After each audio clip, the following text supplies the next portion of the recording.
Hello students. स्वागत है आप सभी का एक बार फिर से डिजिटल जिंदगी के यूट्यूब चैनल पे। आज की इस क्लास में हम ग्रामीण अर्थव्यवस्था एवं पंचायती राज का जो है मध्य प्रदेश पटवारी के लिए जो सिलेबस है उसके प्रीवियस ईयर क्वेश्चन हम डिस्कस करने वाले हैं। इसके 5 वीडियो ऑलरेडी मेरे चैनल पे अपडेट हो चुके हैं, तो अगर आपने वो वीडियोस नहीं देखे सबसे पहले आप वो वीडियोस देख लें, उसके बाद हम इस वीडियो को देखेंगे, है ना। चलिए फटाफट से वीडियो को स्टार्ट करते हैं, देखते हैं क्या क्या क्वेश्चंस हैं जो हमारे एग्जाम पॉइंट ऑफ व्यू से इंपॉर्टेंट होते हैं और एग्जाम में आते हैं। काफी इंपॉर्टेंट वीडियो होने वाला है, वीडियो को एंड तक जरूर देखिएगा। चलिए पहला क्वेश्चन आपकी स्क्रीन पर है। स्वतंत्र भारत में भूमि सुधार के संदर्भ में निम्नलिखित में से कौन सा कथन सही नहीं है। सीलिंग कानूनों का उद्देश्य पारिवारिक जोत पर था, न कि व्यक्तिगत जोत के लिए। या फिर भूमि सुधारों का प्रमुख उद्देश्य सभी भूमिहीनों को कृषि योग्य भूमि उपलब्ध कराना था। इसके परिणाम स्वरूप खेती के प्रमुख रूप से नकदी फसलों की खेती हुई थी। या फिर लास्ट ऑप्शन है, भूमि सुधारों ने अधिकतम सीमा में किसी प्रकार की छूट की अनुमति नहीं दी। So your correct answer is that answer number D. चलिए मैं पेन ले लेती हूँ। सो करेक्ट आंसर होगा भूमि सुधारों ने अधिकतम सीमा में किसी प्रकार की छूट की अनुमति नहीं दी। चलिए इस आंसर को हम पूरे एक सॉल्यूशन के थ्रू समझेंगे अगले स्लाइड में।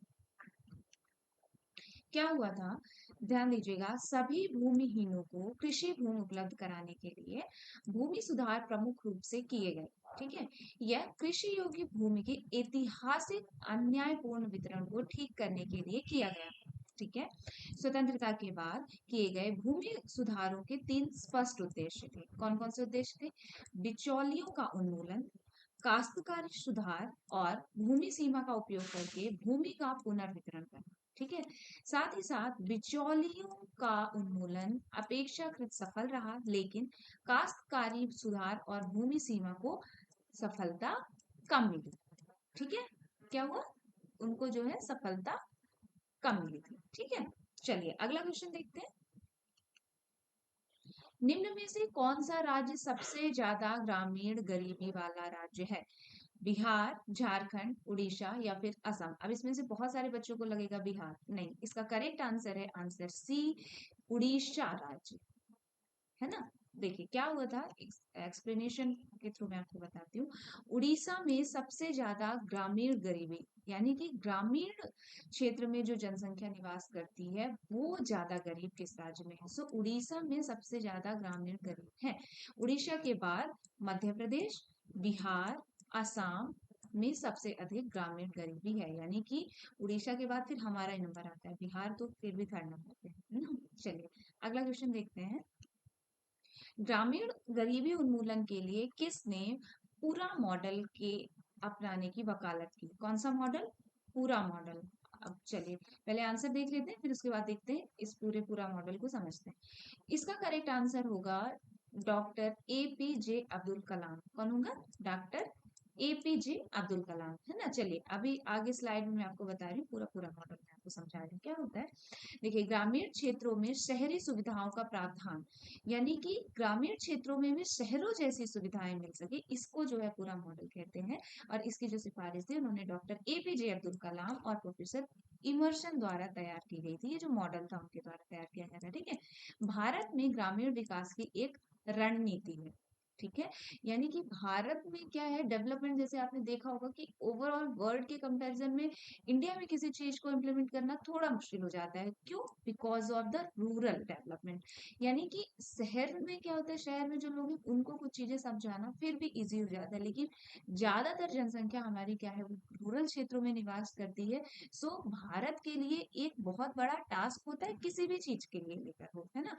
चलिए अब समझते हैं पूरा के विषय में कि पूरा क्या है। पूरा का प्रस्ताव है कि शहरों के बाहर आर्थिक अवसर पैदा करने के लिए ग्रामीण क्षेत्रों में शहरी बुनियादी ढांचा और सेवाएं प्रदान की जाए। ठीक है, संचार नेटवर्क प्रदान करके, सड़कों को इलेक्ट्रॉनिक कनेक्टिविटी प्रदान करके, भौतिक संपर्क उनको प्रोवाइड करा जाए, पेशेवर स्थापित करके ज्ञान संपर्क उनका बढ़ाया जाए। तकनीकी संस्थानों की एकीकृत तरीके से, तकनीकी संस्थानों को जो है एकीकृत तरीके से जो है वहाँ पे डेवलपमेंट करना चाहिए। आर्थिक संपर्क जो है उनके साथ ज़्यादा से ज़्यादा हो सके। भारत की केंद्र सरकार 2004 से कई राज्यों में पायलट पूरा कार्यक्रम चला रही है। ठीक है, तो चलिए आप लोगों को समझ में आ गया होगा कि पूरा पूरा मॉडल था क्या, है ना? चलिए, यहाँ पे हम ग्रामीण अर्थव्यवस्था और पंचायती राज दोनों के कॉमन क्वेश्चन देख रहे हैं, और ये प्रीवियस ईयर एग्जाम में पूछे गए क्वेश्चंस है। जैसे अभी आप लोग क्या करोगे, अभी जैसे जैसे वैकेंसी मिलती आ रही है, आप लोग फटाफट से देखना चाहोगे previous year question paper, download करोगे, फिर वहां से फिल्टर करोगे। तो आपके लिए एक सबसे ज्यादा इजी वे मैंने आपको यहाँ पे बता दिया है। प्रीवियस ईयर के पंचायती राज एवं ग्रामीण अर्थव्यवस्था से जितने भी क्वेश्चन बने थे, उन सारे क्वेश्चन को मेरे चैनल पे एक्सप्लेन करा जा रहा है विद सॉल्यूशन। सो आपको ज्यादा भाग दौड़ करने की जरूरत नहीं है। बस करना ये है, डेली एक वीडियो मेरे चैनल पे अपडेट हो रही है, फटाफट से अगर आपने पुरानी वीडियोस नहीं देखे हैं, पुराने वीडियोस देख लें, और आगे जितनी वीडियोस अपडेट होते जा रहे हैं आप सारे वीडियोस देख लें, और साथ साथ अपने नोट्स बनाते जाएं। हो गए प्रीवियस ईयर क्वेश्चन तैयार, है ना? फिर हम आगे कुछ और सीरीज भी स्टार्ट करेंगे। चलिए अगला क्वेश्चन देखते हैं। निम्न में से कौन सी गतिविधियां ग्रामीण आजीविका के अंतर्गत आती हैं? खेती, मछली पकड़ना, वन से संग्रह, पशुपालन। खेती, मछली पकड़ना, वन से संग्रह, पशुपालन, या फिर केवल खेती। तो इसका करेक्ट आंसर होगा दोस्तों आंसर ए। इंसान को खेती भी जरूरी है, मछली पकड़ना भी जरूरी है, वन से जो उपयोगी चीजें उनका संग्रहण भी जरूरी है, और पशुपालन भी जरूरी है ना? चलिए, क्या है कि लगभग 40% ग्रामीण आबादी जो है वो कृषि पर निर्भर है। कुछ खेतीहर जो है वो मजदूर हैं, कुछ क्या है छोटे किसान हैं, कुछ बड़े किसान भी हैं। अन्य ग्रामीण गतिविधियों में जंगल से संग्रह, डेयरी उत्पाद, पशुओं को उठाना, मछली पकड़ना, हस्तशिल्प आदि भी शामिल हैं। तो इस तरीके से हम ग्रामीण अर्थव्यवस्था को सिर्फ ये नहीं बोल सकते कि खेती करना, लाइक मतलब दैट्स इट। क्या होता है, कई तरीके के काम होते हैं गांवों में भी। क्या होता है, कई तरीके के काम होते हैं। कोई मछली पकड़ने का काम करता है, कोई हस्तशिल्प से अपनी रोजी रोटी कमाता है, कोई पशुओं को, जैसे जो मृत पशु होते हैं उनको उठाने का भी काम करते हैं, कुछ लोग डेयरी के थ्रू भी अपने इनकम जनरेट करते हैं, है ना? तो ये हमारे देश की सच्चाई है, हमें इसे एक्सेप्ट करना बहुत ज्यादा जरूरी है। और अगर हम इस सब्जेक्ट को अच्छे से पढ़ते हैं तो कहीं ना कहीं आपकी नौकरी में भी इसका बहुत बड़ा सहयोग है ना? चलिए अगला क्वेश्चन देखते हैं। निम्नलिखित में से कौन सी गतिविधियां राष्ट्रीय कृषि और ग्रामीण विकास बैंक के अंतर्गत नहीं है? यानी कि नाबार्ड के अंतर्गत कौन कौन सी गतिविधियां नहीं है? जिला स्तरीय ऋण योजना तैयार करना, सहकारी बैंकों और क्षेत्रीय ग्रामीण बैंकों का पर्यवेक्षण करना, हस्तकला कारीगरों को प्रशिक्षण देना, या फिर उपरोक्त सभी। तो इसका करेक्ट आंसर है ये सारी चीजें जो है इसमें आती है ना? ये सारी चीजें इसमें आती हैं। चलिए पूरा डिटेल से मैं आपको ये यहाँ पे समझा रही हूँ। क्या है नाबार्ड? काफी इम्पोर्टेंट जो शब्द है, ये काफी इंपॉर्टेंट हो जाता है। इसकी स्थापना 12 जुलाई 1982 को की गई थी। ठीक है, आरबीआई के कृषि ऋण कार्यों को तत्कालीन कृषि पुनर्वित्त और विकास निगम के पुनर्वित्त कार्यों को स्थानांतरित करके अस्तित्व में आया। इसके कुछ प्रमुख कार्य हैं। ये हो गई नाबार्ड के बारे में पूरी जानकारी। अब देखिए इसके कुछ प्रमुख कार्य कौन कौन से हैं। ग्रामीण बुनियादी ढांचे के निर्माण के लिए पुनर्वित्त सहायता प्रदान करता है।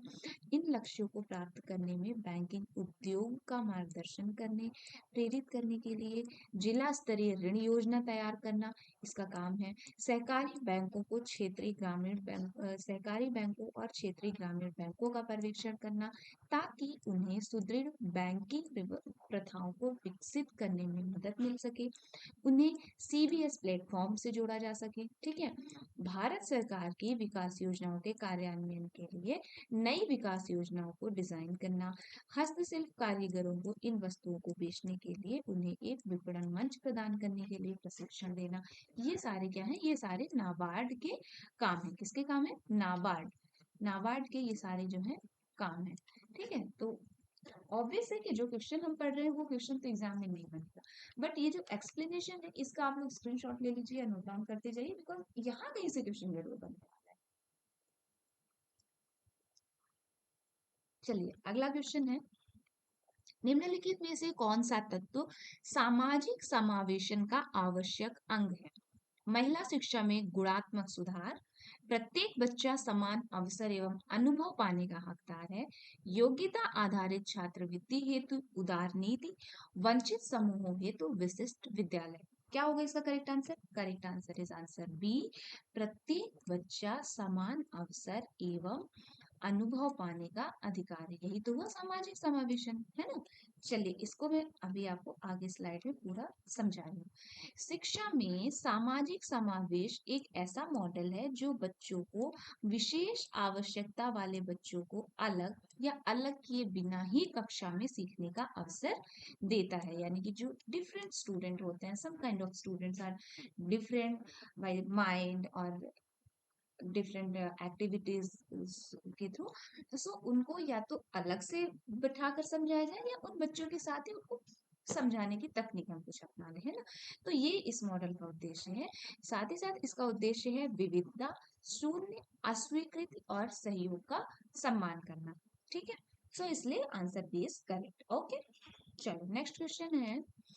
ई समावेश एक सामाजिक आंदोलन है जिसका लक्ष्य आधुनिक सूचना प्रौद्योगिकी है डैश डैश डैश के बारे में जागरूकता, जानना, उपयोग करने की क्षमता या फिर वर्गीकृत करना। सो करेक्ट आंसर हो जाएगा आंसर नंबर सी, सूचना प्रौद्योगिकी उपयोग करने की क्षमता। आंसर सी इज करेक्ट, है ना। चलिए अभी मैं इस पूरे क्वेश्चन को आपको एक्सप्लेन करती हूँ। ई समावेशन उस स्थिति को संदर्भित करता है जहां समाज में हर कोई सूचना समाज में भाग ले सकता है। इसके लिए प्रौद्योगिकियों तक सस्ती पहुंच, आईसीटी आईसीटी उपकरणों और सेवाओं की पहुंच, उपयोगिता और इन उपकरणों का उपयोग करने के लिए सभी व्यक्तियों की क्षमता और कौशल की आवश्यकता होती है। ठीक है, चलो नेक्स्ट क्वेश्चन देखते हैं। भारतीय कृषि का प्रमुख प्रकार क्या है? वाणिज्यिक कृषि, व्यापक कृषि, बागानी कृषि या फिर निर्वाह कृषि। सो करेक्ट आंसर है आंसर डी, निर्वाह कृषि। कैसे? I will explain you. निर्वाह कृषि स्वपर्याप्तता खेती है जिसमें कृषक स्वयं और अपने परिवारों को खिलाने के लिए पर्याप्त भोजन पैदा करने पर ध्यान केंद्रित करते हैं, जिसके परिणाम स्वरूप अधिकतर स्थानीय आवश्यकताओं के लिए बहुत कम या कोई अतिरिक्त व्यापार नहीं होता है। आने वाले वर्षों के दौरान परिवार को क्या चाहिए और दूसरी ओर बाजार की कीमतों पर मुख्य रूप से नजर रखते हुए पौधारोपण के लिए निर्णय लिए जाते हैं। ठीक है, चलो नेक्स्ट क्वेश्चन। भारतीय कृषि के संबंध में निम्नलिखित में से कौन सा कथन सही नहीं है? कृषि क्षेत्र भारत में कुल कार्यबल के 70% से अधिक को रोजगार देता है। देश के जीडीपी में कृषि का योगदान लगभग 17% है। जनसंख्या दबाव भारतीय कृषि की कम उत्पादकता का एक कारण है, या फिर उपरोक्त में से कोई नहीं। तो इसका करेक्ट आंसर होगा answer D, sorry answer A, कृषि क्षेत्र भारत में कुल कार्यबल के 70% से अधिक को रोजगार देता है। देखा हमारे गांव कितने इंपॉर्टेंट है ना।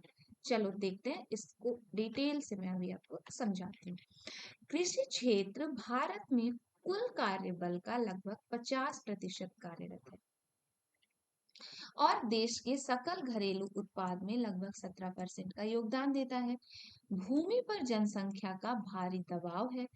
भूमि पर जनसंख्या के दबाव के कारण भूमि क्षेत्र की प्रति व्यक्ति उपलब्धता बहुत कम है और उच्च उत्पादन निकालने के लिए व्यवहारिक नहीं है, क्योंकि भूमि के छोटे टुकड़ों पर मशीनों का उपयोग नहीं किया जाता है ना। चलो नेक्स्ट क्वेश्चन है। भारतीय कृषि के संबंध में निम्नलिखित में से कौन सा कथन सही है? कृषि में श्रम की उत्पादकता कम है, जोतों का आकार बड़ा है, समस्त कृषि उपज का संग्रहण सरकार करती है, या फिर उपरोक्त में से सभी। सो आंसर नंबर ए, कृषि में श्रम की उत्पादकता कम है। कैसे? मैं बता रही हूँ। कृषि के संदर्भ में कृषि में श्रम उत्पादकता कम है। क्यों? क्योंकि विविध रोजगार हैं और कृषि को चुनने वाले लोग बहुत हैं, कम हैं। क्या होता है कि आज के डेट में आप देख रहे हो जैसे जैसे शहरीकरण बढ़ रहा है, गांव में लोग कम होते जा रहे हैं। जनरली आज आप किसी गांव में जाओ, आपको बूढ़े बुजुर्ग मिलेंगे। अगर गांव की पूरी जनसंख्या उठकर शहर में आ जाएगी, शहरी जो एक्टिविटीज है, शहरी रूटीन है, उसको अपना लेगी, तो ये जो कृषि प्रधान देश भारत कहलाया जाता है, वो कैसे रह जाएगा? लोग कम होंगे, काम ज्यादा होगा, लेकिन लोग कम होंगे। अब वो जो लोग होंगे उनके पास काम ज्यादा है। दैट मीन्स यू अंडरस्टूड कि नंबर ऑफ पीपल कम है, बट नंबर ऑफ वर्क्स और एक्टिविटीज आर सो लॉन्ग, मतलब काफी ज्यादा काम और काफी कम लोग, है ना? इसलिए कहते हैं कि कृषि के संदर्भ में कृषि में श्रम उत्पादकता कम है। परिवार के बीच भूमि विभाजन के कारण भूमि जोत का आकार छोटा हो जाता है। आज अगर किसी के पास 2 एकड़ की जमीन थी और उसके दो बच्चे हो गए, तो वो एक एक एकड़ में डिवाइड हो गया। दैट मीन्स क्या हुआ? पर पर्सन उसके पास जो स्पेस है या कृषि लैंड है, वो कम होता जाता है। ठीक है, सरकार की कृषि उपज की एकमात्र खरीदार नहीं है। मतलब अगर उनको सेल भी करने, तो उनके पास फिर कई सारे ऑप्शंस नहीं होते हैं। या तो आप सरकारी रेट पे उनको बेच दो, या फिर अगर आप नॉर्मल मार्केट में बेचना चाह रहे हो तो आपको वो प्राइस नहीं मिलेगा। सो काफी सारी प्रॉब्लम यहाँ पे आती है। ठीक है, समझ में आ गया आप लोगों को? चलो अगला क्वेश्चन देखते हैं। लघु सिंचाई परियोजना के अंतर्गत वे परियोजना सम्मिलित की जाती है जिसके अंतर्गत कृषि योग्य भूमि हो 2000 हेक्टेयर से कम, 5000 हेक्टेयर से कम, 10,000 हेक्टेयर से अधिक, या फिर 5000 हेक्टेयर से अधिक। क्या होगा इसका करेक्ट आंसर? इसका आंसर होगा आंसर नंबर सी, 10,000 हेक्टेयर से कम। ठीक है, चलो कैसे, वो मैं आपको यहाँ पे बताती हूँ। भारत में सिंचाई परियोजनाओं को 3 भागों में विभाजित किया जाता है। एक होती है बृहद सिंचाई परियोजना, एक हो गई मध्यम सिंचाई परियोजना, और एक हो गई लघु सिंचाई परियोजना। वृहद सिंचाई परियोजना के अंतर्गत वे परियोजनाएं सम्मिलित की जाती हैं जिसके अंतर्गत 10,000 हेक्टेयर से अधिक कृषि योग्य भूमि हो। मध्यम सिंचाई परियोजना के अंतर्गत वे परियोजनाएं सम्मिलित की जाती हैं जिसके अंतर्गत 2000 से 10,000 हेक्टेयर कृषि भूमि हो। लघु सिंचाई में क्या होता है? लघु सिंचाई परियोजना के अंतर्गत वे परियोजनाएं शामिल की जाती हैं जिसके अंतर्गत 2000 हेक्टेयर से कम कृषि योग्य भूमि हो। समझ में आ गया? चलिए अगला क्वेश्चन है। भारत में सिंचाई परियोजनाओं को कितनी श्रेणियों में वर्गीकृत किया जाता है? 2, 3, 4, 5। आई होप हर कोई इसका आंसर जानता है। आंसर नंबर बी, 3 श्रेणियों में। कैसे? देखिए, भारत में सिंचाई परियोजनाओं को 3 श्रेणियों में वर्गीकृत किया गया है। प्रमुख, मध्यम, लघु सिंचाई। ठीक है, अभी हमने देखा जिन परियोजनाओं में 10 हेक्टेयर से अधिक का कृषि योग्य कमान क्षेत्र होता है उन्हें प्रमुख परियोजनाएं कहा जाता है। जिनकी सीसीए, सीसीए दैट मीन्स कृषि योग्य कमान, है ना, 10,000 हेक्टेयर से कम लेकिन 2000 हेक्टेयर से अधिक होती है, उन्हें मध्यम परियोजनाएं कहा जाता है। और वे सिंचाई परियोजनाएं जिनमें सीसीए,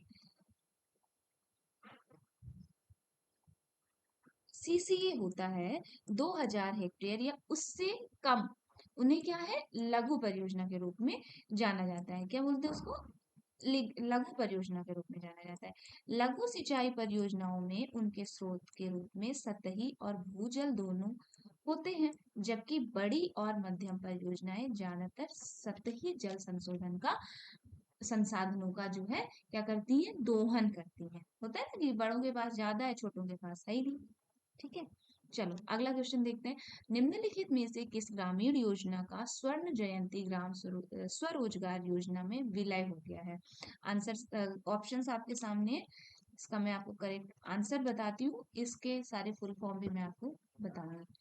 4 नंबर, आईआरडीपी और ट्राइसैम का जो है वो आपस में विलय हो गया है ना? चलो कैसे?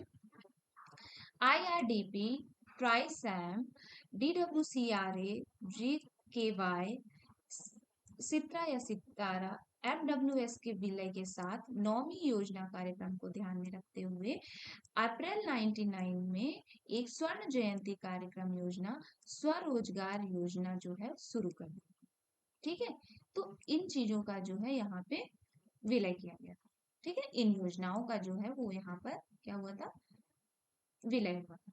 ठीक है, चलो अगला क्वेश्चन है, प्रधानमंत्री ग्राम सड़क योजना एक योजना है जो लड़कों का सशक्तिकरण, गरीबों की मदद, कौशल प्रशिक्षण प्रदान करना, अच्छी सड़क कनेक्टिविटी प्रदान करना, युवा रोजगार प्रदान करना। क्या है इसका correct answer? Answer number C, अच्छी सड़क कनेक्टिविटी प्रदान करना प्रधानमंत्री ग्राम सड़क योजना का उद्देश्य है ना। देखो क्या था, प्रधानमंत्री ग्राम सड़क योजना एक राष्ट्रव्यापी योजना है जो असंबद्ध गांवों के लिए सभी मौसम योग्य सड़क कनेक्टिविटी प्रदान करती है। ठीक है, चलो अगला क्वेश्चन है, किस राज्य सरकार ने ग्रामीण क्षेत्रों में सार्वजनिक कल्याण हेतु प्रौद्योगिकी का इष्टतम उपयोग सुनिश्चित करने के लिए डिजिटल सेवा हेतु कार्यक्रम की घोषणा की? महाराष्ट्र, राजस्थान, गुजरात या फिर मध्य प्रदेश? आंसर नंबर सी, गुजरात, है ना। देखो क्या है कि गुजरात राज्य जो है, यहाँ पे जो सरकार है उन्होंने ग्रामीण क्षेत्रों में जन कल्याण के लिए प्रौद्योगिकी का इष्टतम उपयोग सुनिश्चित करने के लिए डिजिटल सेवा हेतु कार्यक्रम की घोषणा की है।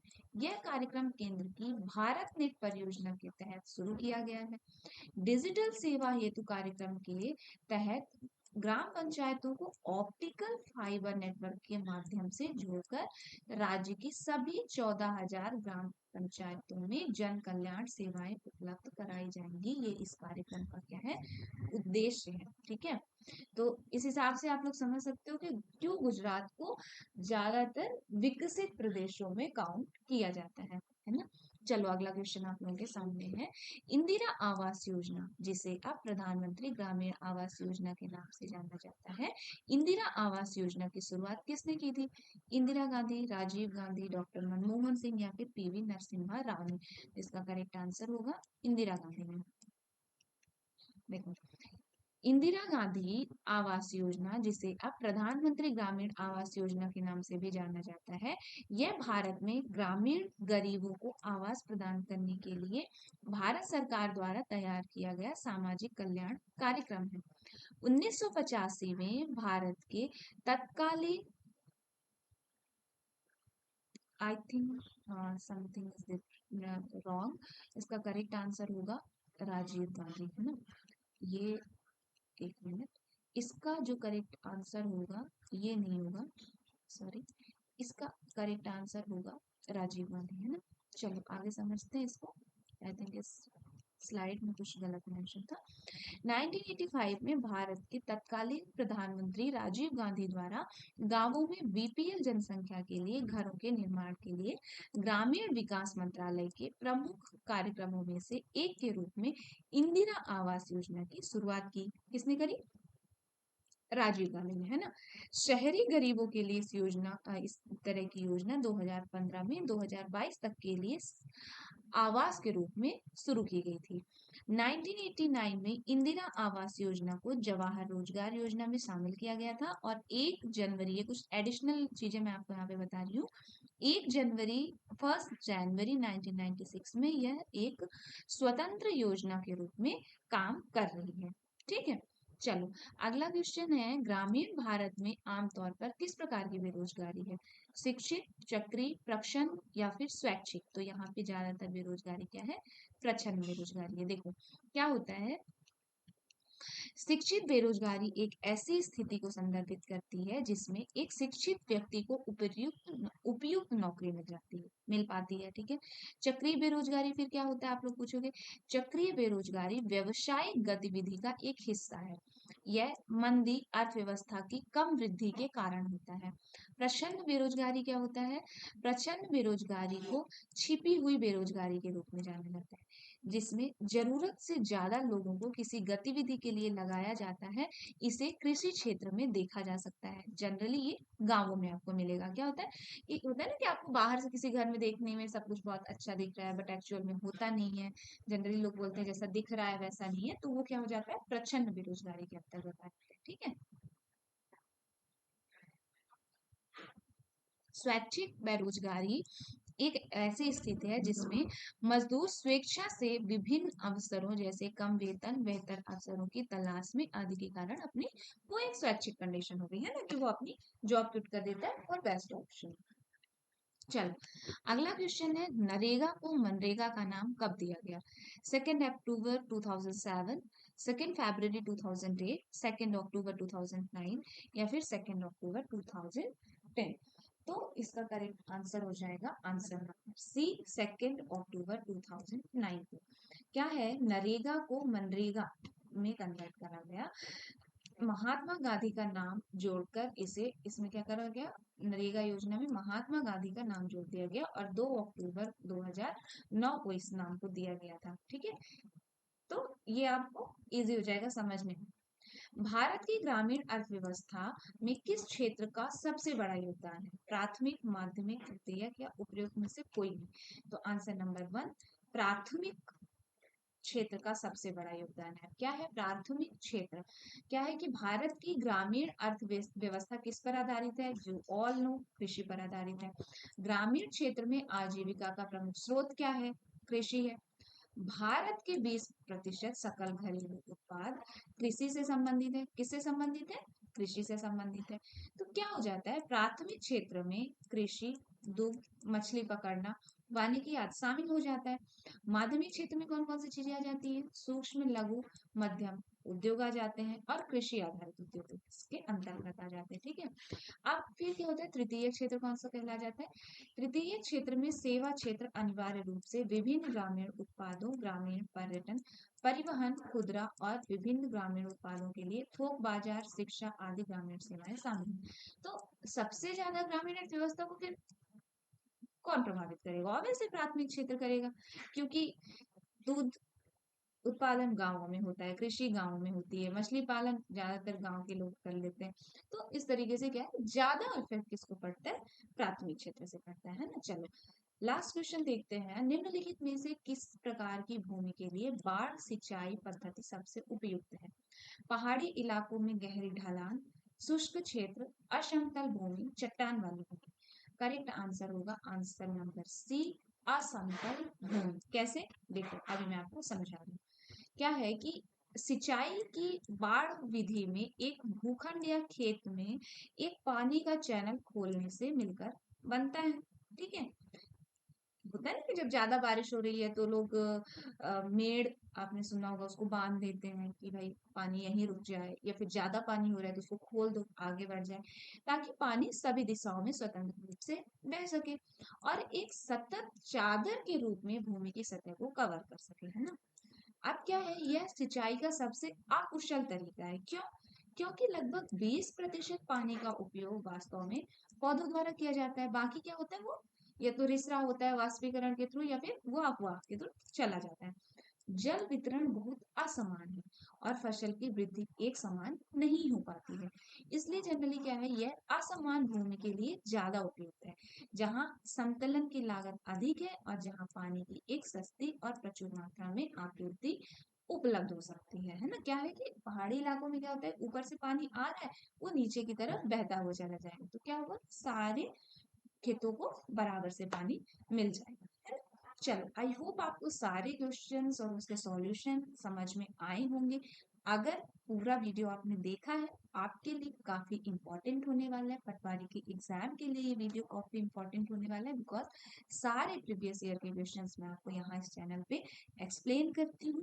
सम टाइम हमें वीडियो शेयर भी करना पड़ता है, लेकिन जो रेगुलर स्टूडेंट है, जो रेगुलर आप मेरे चैनल पे आते हो, वीडियो देखते हो, तो मैं आपको बता रही हूँ डेली बेसिस पे एक वीडियो अपडेट होगा पंचायती राज का। टाइमिंग हो सकता है मॉर्निंग 11 बजे के आसपास होगा या फिर शाम में 4 बजे के आसपास होगा। तो खुद से आप बेल आइकन को होप आपने प्रेस किया होगा, खुद से वीडियो के नोटिफिकेशन आप तक पहुंच जाते हैं, फटाफट से चैनल पर आ जाओ और वीडियो को देख लिया करो। ठीक है, फिर अगर कोई डाउट आता है, कोई भी सजेशन है अगर आपका वीडियो से रिलेटेड, या कोई एडिशनल सीरीज आप लोग, जैसे कुछ बच्चे बोल रहे हैं कि ये क्या हम प्रीवियस ईयर स्टार्ट कर रहे हैं, चला रहे हैं, लेकिन कुछ बच्चे चाह रहे हैं कि हम प्रॉपर एक एक्सप्लेनेशन की क्लास भी रखें, तो उस पर भी हम काम कर रहे हैं। बहुत जल्दी वो वीडियो भी हम शुरू करने वाले हैं, क्लास बाय क्लास हम पंचायती राज पढ़ेंगे, है ना। सो इस तरीके से आप अपने सजेशंस मुझे कमेंट सेक्शन में दे सकते हैं। और अगर वीडियो इन तक देखा है, वीडियो पसंद आई है, तो वीडियो को देखने के लिए आपका दिल से धन्यवाद। और अगर आपने अभी तक मेरे चैनल यानी डिजिटल जिंदगी यूट्यूब चैनल को सब्सक्राइब नहीं किया है, तो चैनल को सब्सक्राइब कर लीजिए। ये जो बेल आइकॉन है इसको जरूर प्रेस करना, जिससे जो भी वीडियोस, हो सकता है टाइमिंग अभी क्या है, चीजें धीरे धीरे करके बनती है ना, आप लोगों के सपोर्ट से ही हमारा चैनल आगे ग्रो करेगा, और आप लोग के सजेशन से हमारे वीडियोस की क्वालिटी भी बढ़ेगी। तो ये बेल आइकॉन आप प्रेस करें, अपने सजेशंस मुझे कमेंट सेक्शन में दें, ज़्यादा से ज़्यादा लोगों तक इस वीडियो को शेयर करें,